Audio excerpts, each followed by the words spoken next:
So there's the blockhouse again. And I didn't realize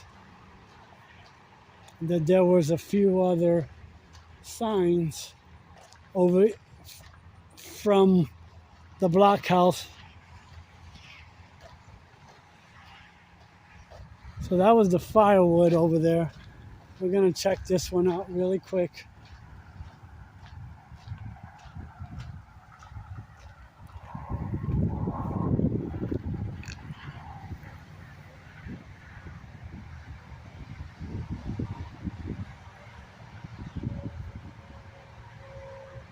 So Joseph Flum Martin, age 15, enlisted for 6 months in the 5th Connecticut Regiment and served the Continental cause until freedom was secured. And as you can continue to read, we'll get closer so you can read it. If you want to stop and read it for yourself, you can. But I read the beginning. Another young hero.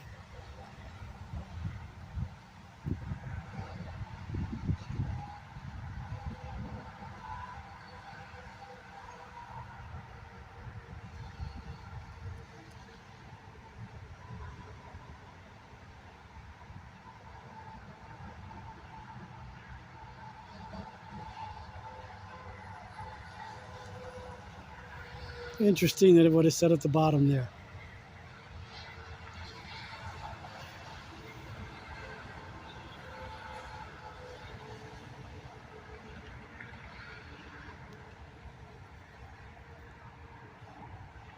The Corps of Sappers and Miners.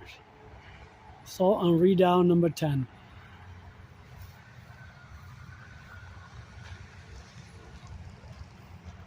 And I'm going to head right back over here.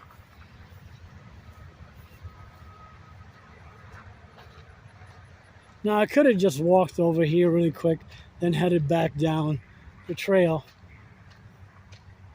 Oh, so this is about smallpox.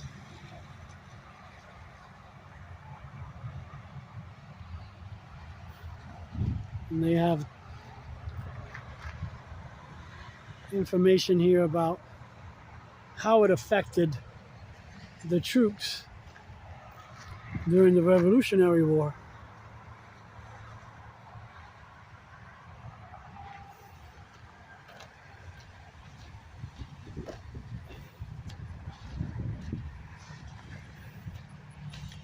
And I thought this one, which probably is still well, no, the ones in the back beyond there are Civil War. This one's probably Revolutionary.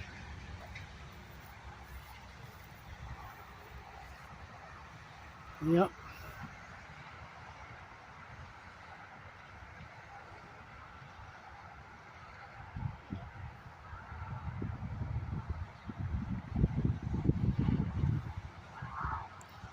Oh, so this one is speaking about the French and Indian War. So, after the defeat of General Edward Braddock at the Battle of Monongahela in July of 1755, the battle that launched the French and Indian War in North America. French and Native American forces unleashed a series of raids on the Pennsylvania frontier, causing hundreds of settlers to retreat to Carlisle and points east for protection. These raids virtually went unchecked until John Forbes'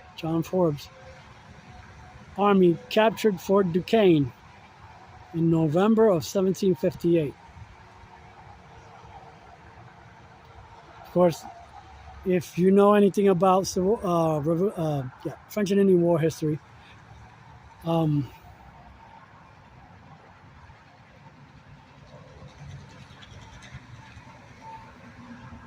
Fort Duquesne later became Fort Pitt when it was captured by the Americans off of the French.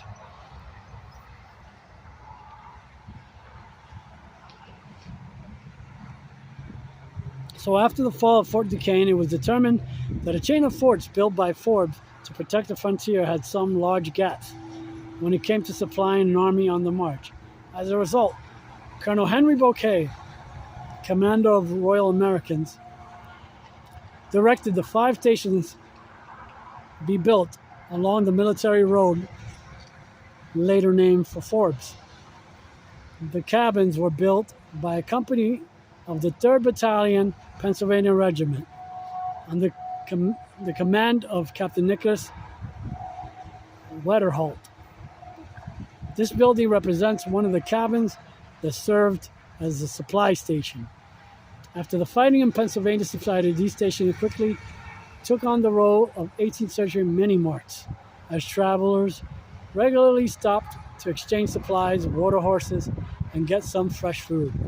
With the outbreak of Pontiac's War in 1763, many of the stations were destroyed when Indian raids swept eastward. So again, this is a recreation of one of those stations.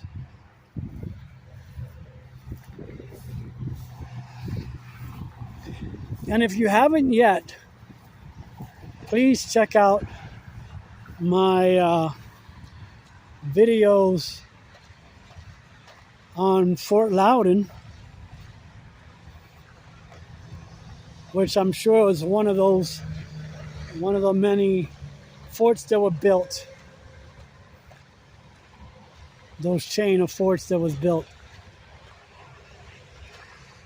up that way, pretty much. I'll show you more like up that way. Those chain of forts were on the other side along those mountains up there. Not sure if that's the Blue Mountains or not. But again, here's the Huey.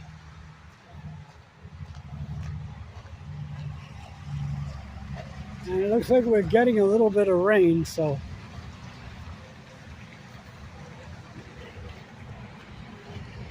passing through. As you can see, it's beautiful here, but we got some clouds up here.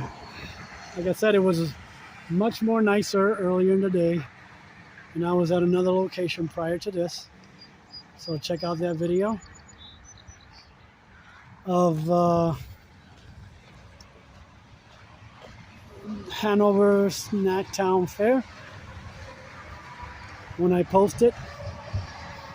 Of course, it probably won't be till October. Here we are in July because I'm that far ahead.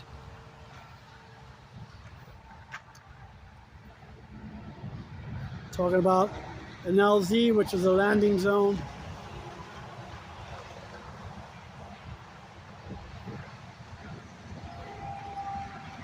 Speaking about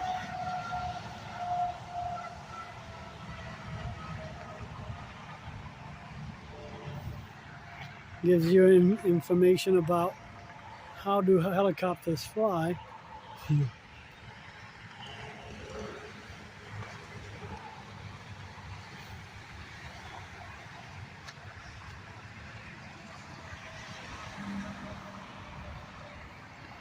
And right here, this information about the Battle of Ayadrang Valley. And talk about specifically about Bill Beck and Russell Adams, who probably fought there.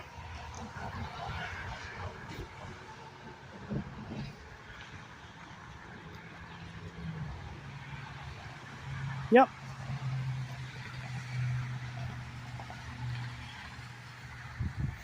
And here's another tank. Oh, anti-aircraft gun. Not a tank. I thought it was a tank until I looked up.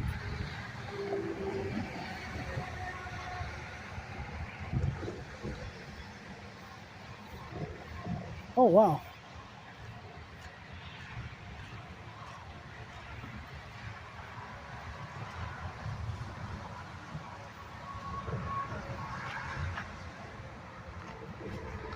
Sorry, I'm having to back up.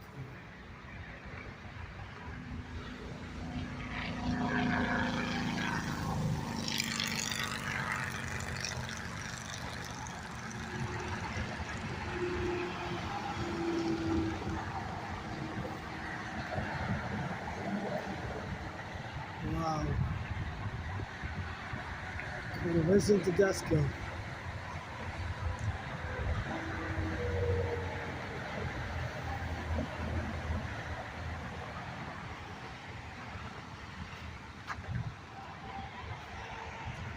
And right across the way,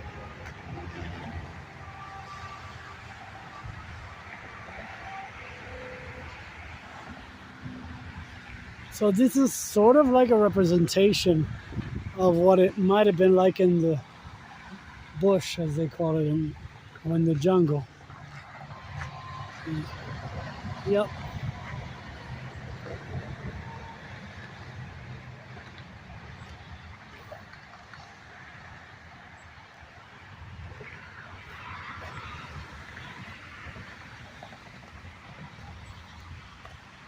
So let me go here first.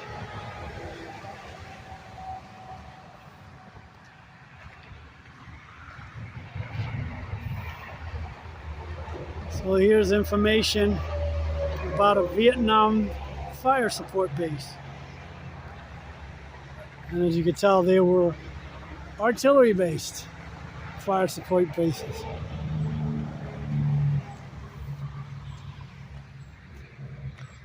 Yeah, I could have came in the back of where that poster was.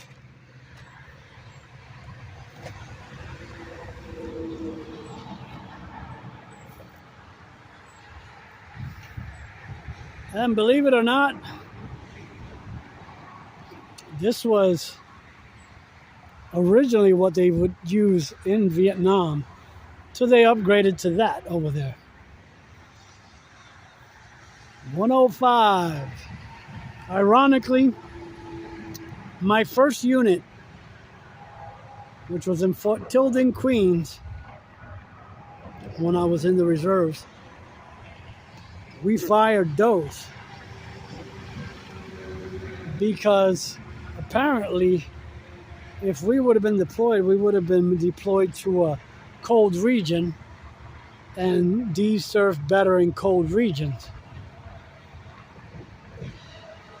So like I said, there's your spade right there that we would have to dig holes and push them down so that when the piece recoiled, it wouldn't move too far.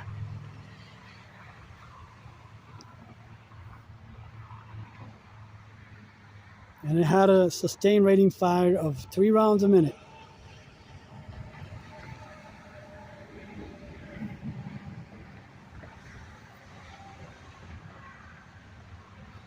So these were originally the ones that were used, and these were World War II guns because they went into service in 1940. This was the M101A1 or the M2A1.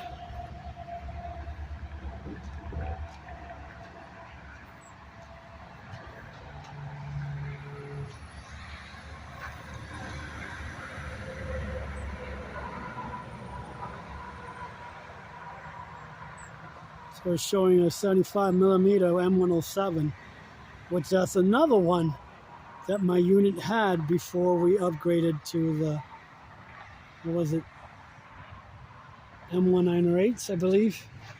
First ones we saw.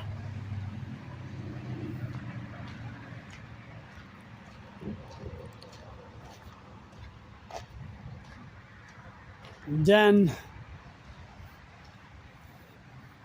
when I came over to the 108th, actually when I was still with the 5th of the 5th Battalion, 5th Field Artillery, we transitioned from that to that. But then again, this is Civil War, the M10 Deuce.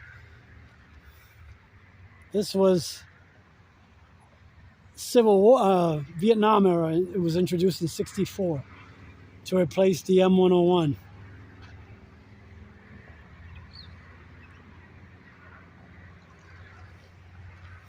And then there was another version, I can't remember what the nomenclature was.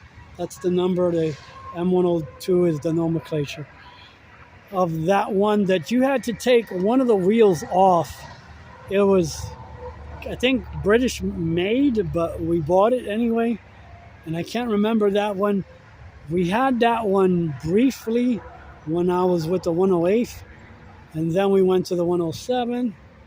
And then we went to the 155. So I guess this is supposed to be a representation of a fire support base shelter here. And here we go. Now the cool thing that I liked about this one is that you could crank it 360, because once you got into position, this plate will be dropped and we would have to pound these pegs into those holes to affix it to the ground itself. And then when you needed to, with this crank right here, oh, not even that, just the artilleryman would just push it, because it had a rubber wheel here, that we could push it 360 degrees quickly if we needed to rotate into a different position. And it works very similarly to the M101. The gunner will be here, the A gunner will be there. They would sight it, and they would put their piece right here and one there, and they would do their sighting and declinations. Mills. So we're going up to a guard tower here. And I'm sure that probably the actual museum is closed by now, but I'm still walking the grounds. I think this part is still open to the public. So to give you an idea, a view. Yep. And mine is the only vehicle I see in the parking lot from here. Here's 81.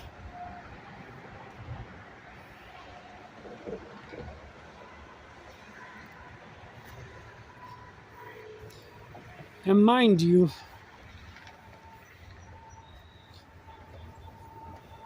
I started my service in 1989 and concluded in 2001.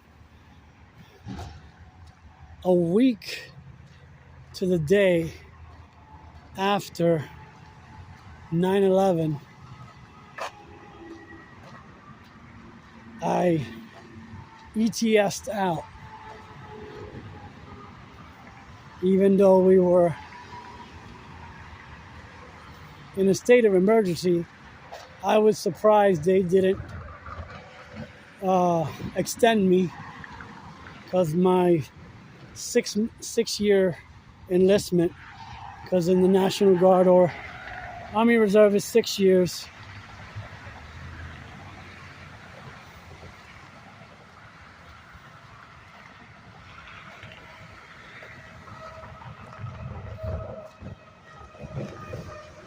I thought this was a representation of a foxhole, but it's just a mound of dirt.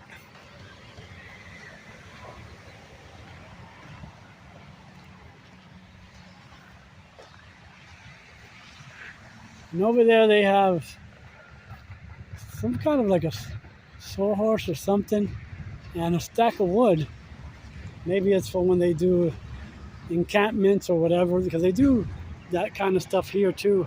I just don't remember the day. So this is Spanish-American War. Buffalo Soldiers, Battle of San Juan Hill.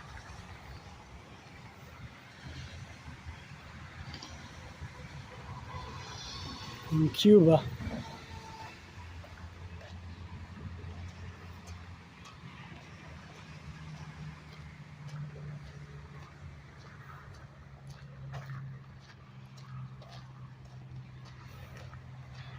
So I think normally you would start the tour from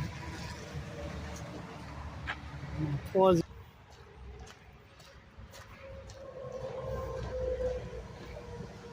Sorry, I had to make a pit stop.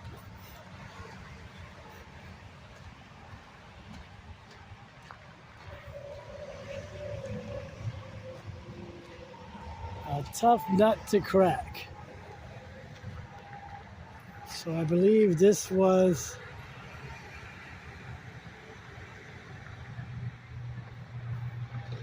a representation of a German pillbox. So this would have been the entryway. And normally they'd have that open and you can go in there into the pillbox. But I don't know if... And then it would lead underneath here. And then you would go underneath and would be able to look out through here. Through those holes right there. Usually they'd shoot out of those weapons. Out their weapons out those holes here.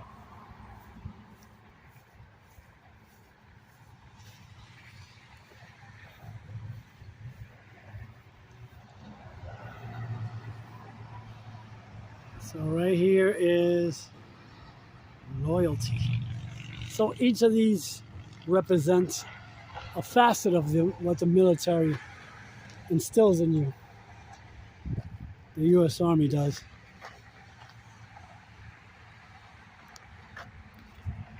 So these are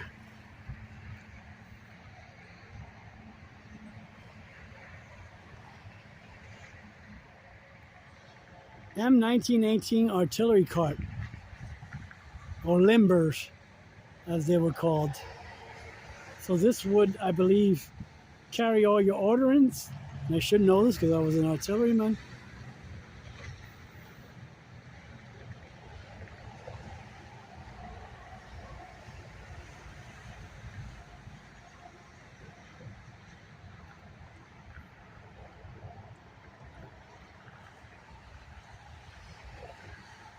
So no matter how much they tried, they were only able to get 721 of these cards produced. But less than half of them made it before the armistice.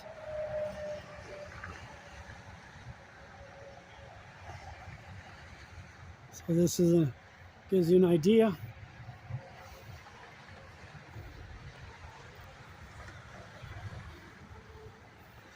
Yeah, this is locked too. They would have kept ordnance in there as well, and other supplies.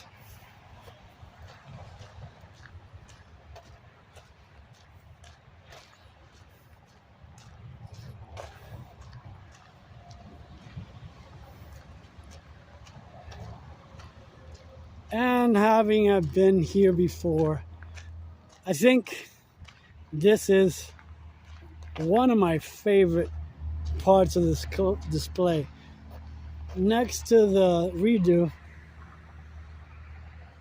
this is my favorite. This is an example of a World War I trench exhibit.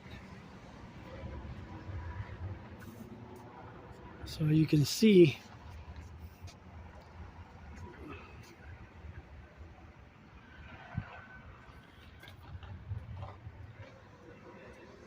and they have information about different folks here as well.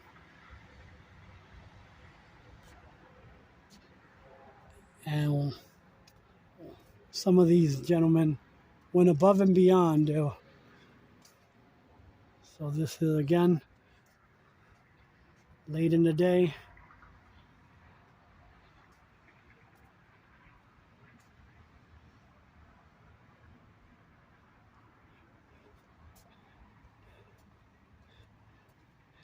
So that's the front, the battlefront. I think they would stand up in there, nope, and then shoot over the tops. hence trench warfare.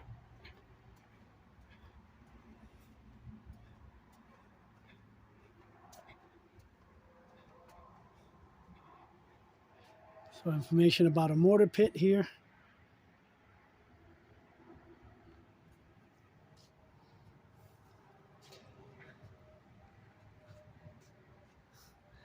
So it says duck, you're not. Known as Duck Pin Alley also. And of course they have like Trex decking on here, but that's not what would have been here. It probably would have been just nothing but dirt. So here's the headquarters of the 314th.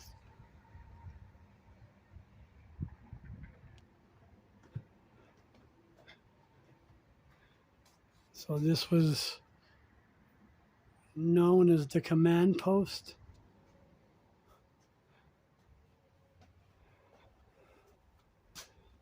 And unfortunately, oh, they had, if you can look in there, they had 2 bunks there as well.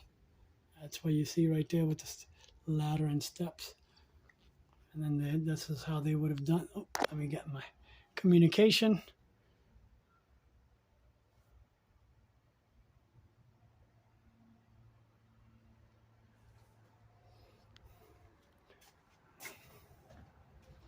So we're now going to walk over here.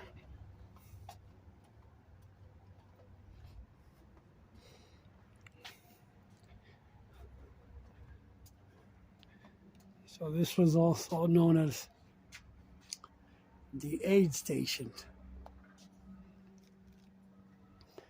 And, oh wow, it's actually open. They left it open. Yeah.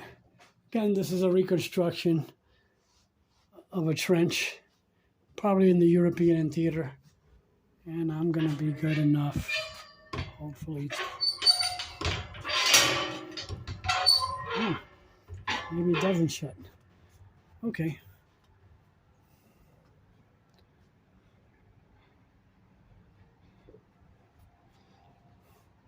So they would have been dug out in a berm, and they would have made a hole similar to this and brought them into an aid station like that.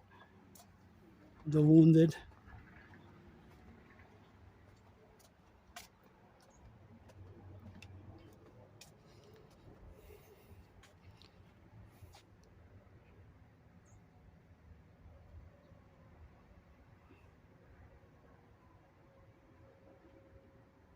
And this is called a revetment.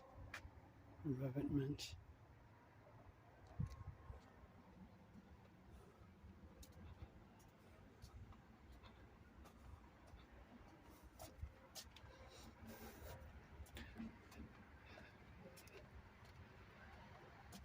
Oh, okay. Now this one brings you over here to this little area.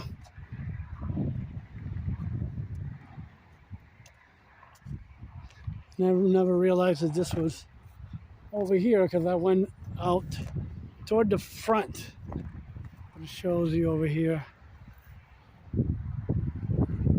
another trench. And I'm going to go back because I want to come out by the sign that says front. So we're going to go right back in.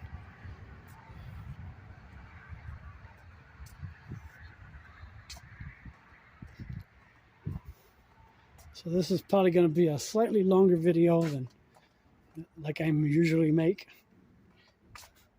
Not going to do it as a 2-parter, just going to do it straight as one video.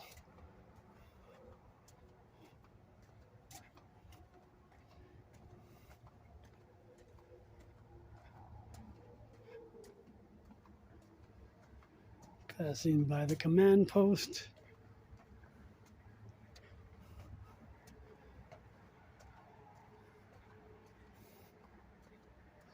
Step down.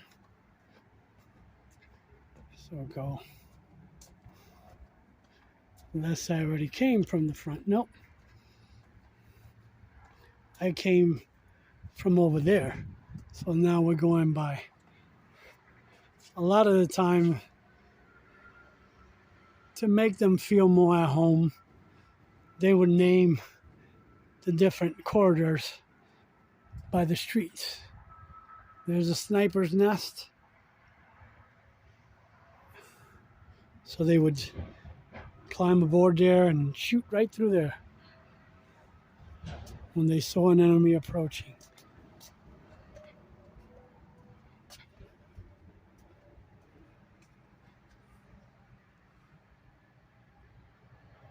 Making things splinter proof. Over there you can sit down.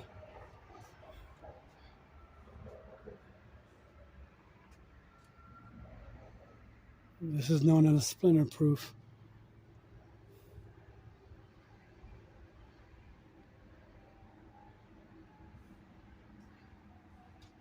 And they can conduct. Oh, they have a soldier. When they needed to take a break or whatever from the fight, this is where they would pretty much no man's land. So that's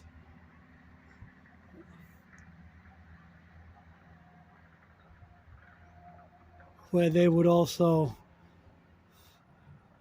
put mines and all that kind of stuff. So here's a look. That's a representation of no man's land on the other side. So that area in between here and the pillbox and the other fence, that would represent the no man's land, and they could shell each other all day. But if you were caught in that no man's land, if a mine didn't get you, rockets or shells would get you.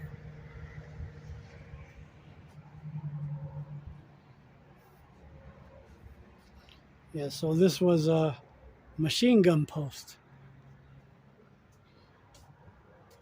Whoops, forgot about that first step.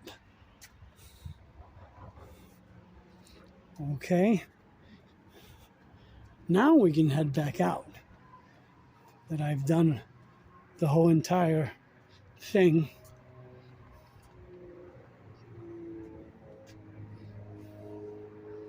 So I entered from my right there. And we'll head back down this way again.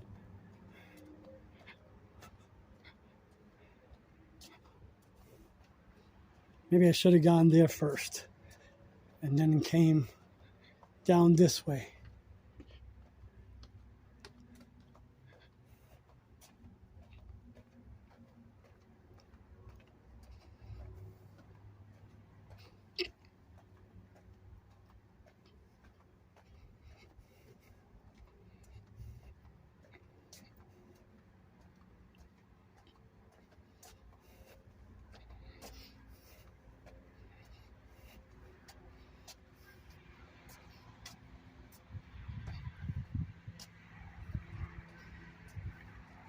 And we're heading back out. There's a few more people showing up because you can tour this area beyond the museum hours at 5 p.m. when they end. This is still open to the public. It's free, like I said, to visit both the museum inside as well as outdoors here.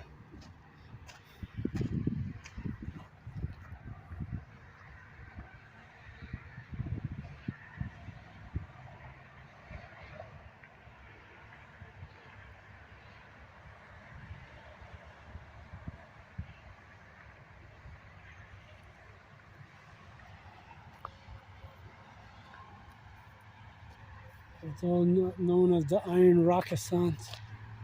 So we were just over there, and we went over here.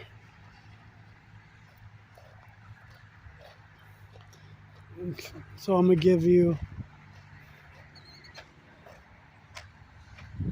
so you can see how the trench was designed.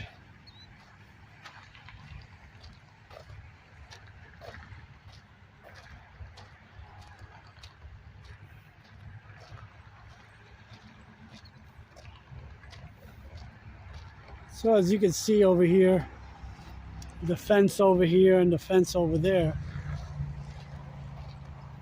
that was, I believe, the sniper pit as well. This was a machine. This or that was the machine gun. So we started up that way, ended up that way, went all the way to the other side, came back around, came down around this way, Marie Point. We started right there, went all the way around, came around this way, went around up that way, up and around, and then originally came around that side over there. Then walked back, came back around, came in through right up here, then walked right back out again. I could have just jumped and came back out the front again, since I had to come over here to show you this.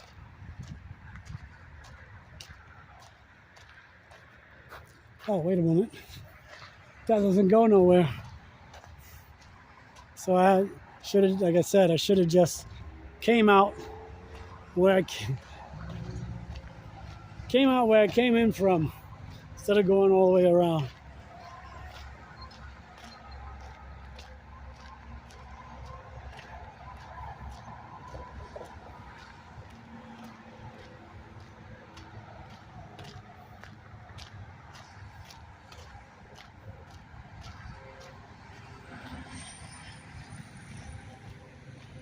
So as it says, they have a summer camp in progress going on.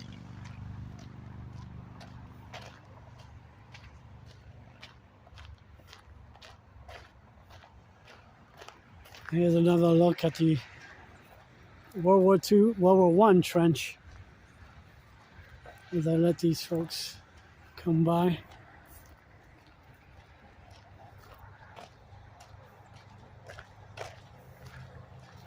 Hello.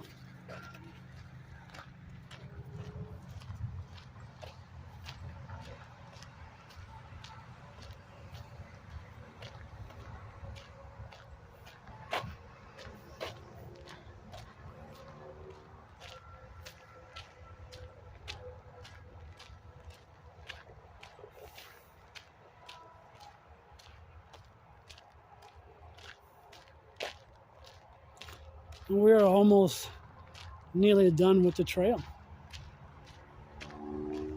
Like I said, it's only 3/4 of a mile, but by the time you stop and try to read everything and check out all the equipment they still have here, the display, the exterior museum display here at the trail, U.S. Army Heritage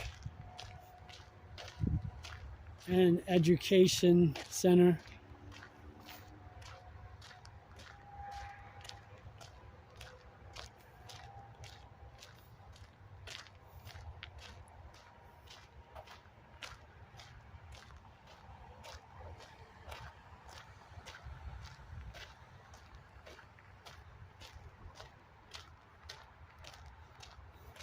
Looks like at one time there was a roadway of some sort over here.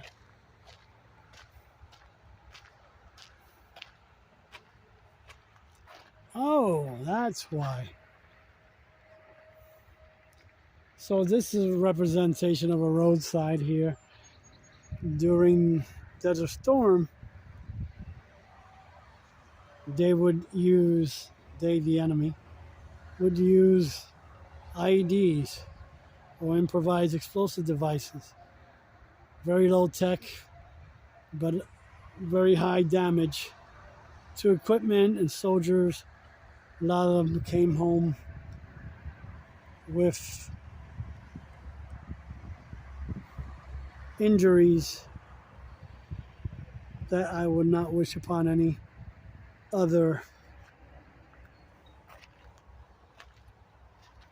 So right here is a representation of an IED. So as you can see, it has a cell phone strapped to it, so they can set it off from a distance. They didn't even have to be close by. So they could tell an artillery shell, load it up, and And again, this is the type of damage it would do.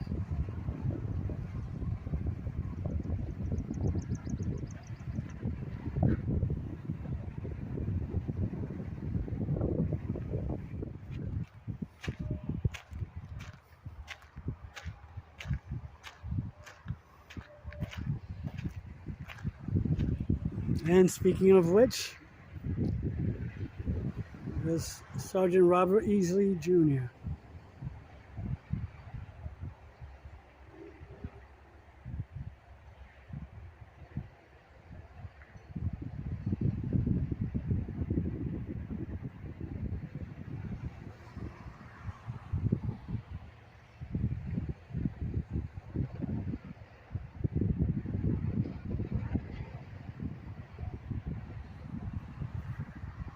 And as you can see, he shared his experience and even had to use an expletive.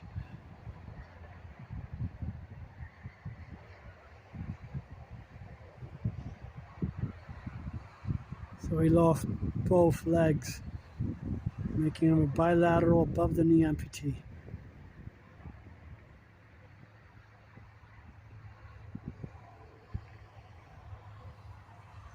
Wow.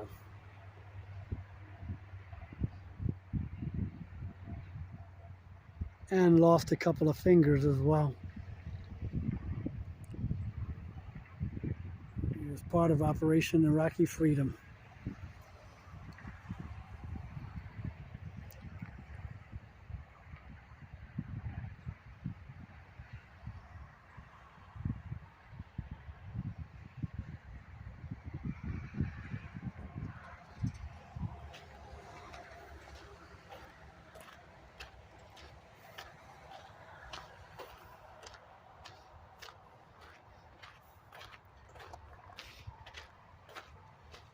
So I know you've heard this before. Freedom is not free. It cost that man's leg. And of course, even though the military is paid, they're not paid well enough to my experience. But this is also a volunteer army.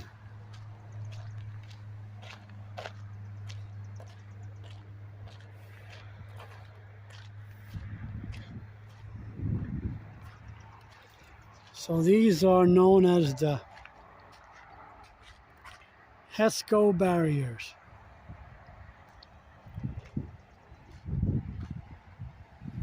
Or Hercules Engineering Solutions Consortium barriers.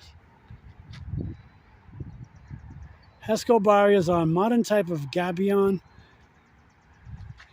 currently employed in battle spaces of Iraq and Afghanistan. HESCO barriers are constructed of galvan, coated steel, welded mesh, and lined with non-woven polypropylene geotextile. They are then filled with local dirt and rock. The use of these barriers has reduced the amount of time and manpower needed to build defensive positions, and they generally sturdier than those constructed of sandbags. Structures like these you see before you have been used by the military for additional security at permanent traffic control points in such places as Green Zone in Baghdad and various locations in Afghanistan. Typically, this configuration would be manned by 2 or 3 soldiers equipped with a medium to heavy machine gun, with additional support provided by soldiers' personal weapons. These structures would provide protections for small arms as well as limited protection from explosions.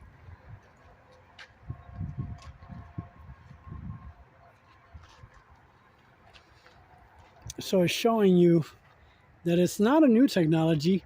This is actually an old technology that was used back in 1864 in Petersburg, Virginia, the gabions. And it shows you a gabion from 1917 during the First World War.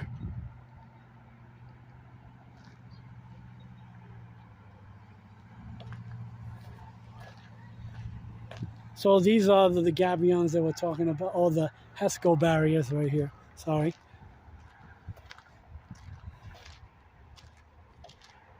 So they put basically these metal cages with that material on the outside and fill up with dirt.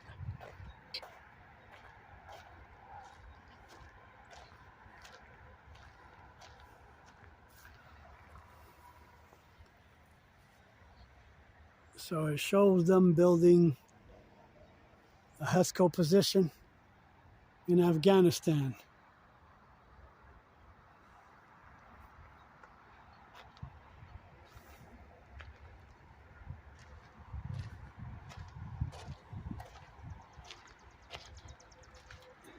And he's showing you the HESCO barriers being used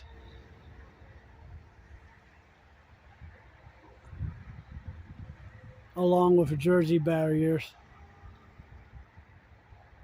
on a main supply route.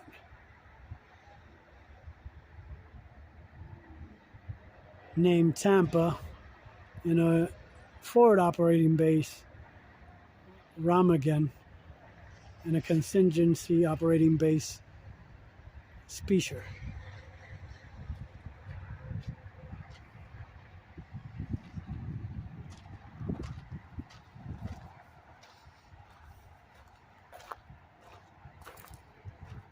And then right here, we can go underneath this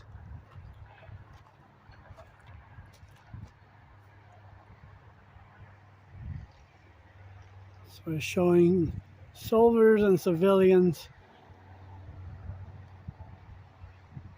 of the 817th Engineer Company of the Dakota National Guard using barriers instead of to hold back a flood near Fargo, North Dakota. Wow. So here's, I'm sure that's kind of like a little guard tower position above me as well, but gives you an idea how they could have been used as well for a little bit of more protection.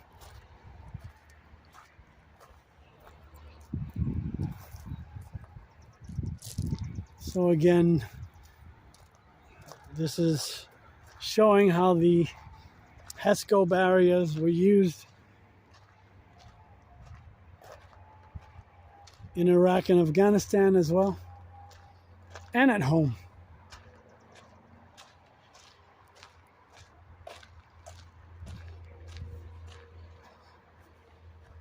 So it's like a quick makeshift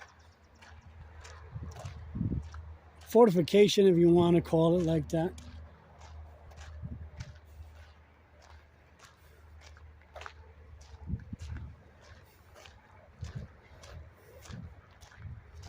And they have a representation similar to like the barriers they used in World War II at the beaches.